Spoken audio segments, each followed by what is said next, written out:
अग hill hill पोरी हिला तुझे कप्पाली लाटेला अग हिल. बोला मॅडम, काय देऊ तुम्हाला? तुमच्याकडे काय स्पेशल असेल? अहो इथं आमच्याकडे आहे ना तुमच्यासारखं सगळं स्पेशल आहे बघा. काय म्हणला? अहो म्हणजे ना आमच्या शिवशंकरचा स्पेशल कुंदा चहा आणि कुंदा बनवास का स्पेशल आहे. बोला तुम्हाला काय देऊ? जे स्पेशल आहे ते आणा.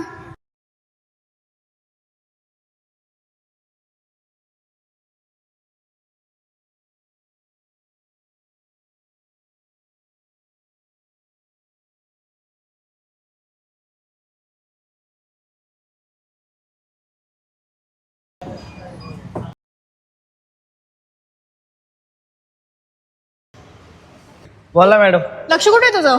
तुमच्याकडेच. काय म्हणलास? अहो नाही म्हणजे तुम्हाला काही कमी जास्त पडू नाही ह्यासाठी बघत होतो तुमच्या. बरं ठीक आहे ठीक आहे. मला तुमचा कुंदा चहा आणि बनमस्का खूप आवडला. मला पण तुम्ही खूप आवडला मॅडम. काय म्हणलास? अहो म्हणजे तुम्हाला चहा आवडला ना आमचा, बरं. असंच येत जाऊ रोज आमचा कुंदा चहा प्यायला. बरं ठीक आहे. बिल किती झालं? अहो राहून द्या मॅडम बिल, फक्त रोज चहा प्यायला या. तुझ्यासारखं जर प्रेमळ पोरगा असेल चहा द्यायला तर मग मी रोज गेले शिवशंकर कुंदा चहा प्यायला.